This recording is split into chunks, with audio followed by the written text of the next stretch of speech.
I'm never going to betray myself ever again for anything or anyone. That's it. That's the code that I live by. That's your Right. code.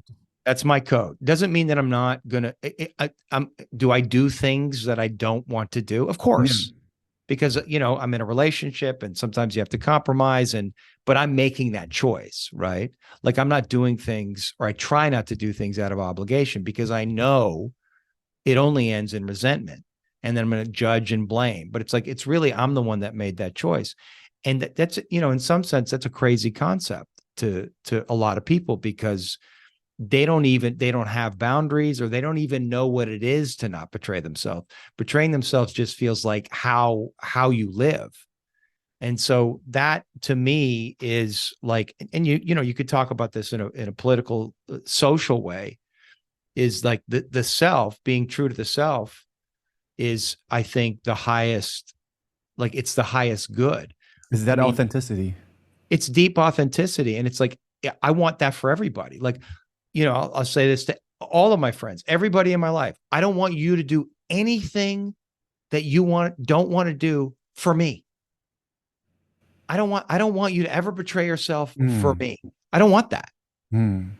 And so I'm going to show up the same way. And that's the way we're going to be in a relationship. Now, that doesn't mean that I'm not going to hurt your feelings, or you're not going to be disappointed, or my feelings aren't going to get hurt, or I'm going to be disappointed, but that's okay.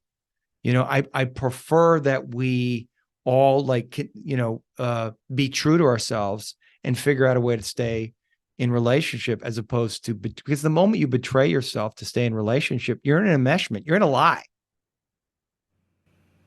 on some level. Like and unless you're doing it consciously, you're making that choice. But very often we do these things unconsciously. So the moment you're in a lie in a relationship, or you've betrayed yourself, like now you're enmeshed, and that it's only going to lead to resentment and problems that are going to materialize, like, oh, you didn't do the dishes, or you're not making enough money, whatever it is. It's not, that's just a story, right? But underneath, what's true is, that we gave ourselves away in order to stay in connection, right? Because we thought that if I'm true to myself, I'm going to lose the connection. That's the belief we have. That's right. And if I'm alone, I'll die. Because the child, they can't tolerate being alone. That's I right. mean, they literally will die. If they're abandoned, they will die. And even, on like a primitive level, we need to stay in connection with the tribe to survive. And you see this all the time, with whether it's, liberals or conservatives, they're all like insane, Yeah. because they, on some level, there's this primitive instinct that they have to stay connected to the tribe for survival. And what I think is happening, and this is, the astrologers will all tell you this, the age of Aquarius, like we're coming into an age where we're of, the sovereign individual, Mm, where we can actually all be who we are mm. fully, but still be together, right? And that feels like a beautiful reality, where you don't need to be anything other than who you are for me, and I don't need to be anything other than who I am for you. And if tomorrow, we go out and we have dinner, we have a great time, and then Sunday it's like, oh, let's go out again, and you're like, I can't, or I'm busy, or I don't want to, maybe I feel hurt, but that's okay.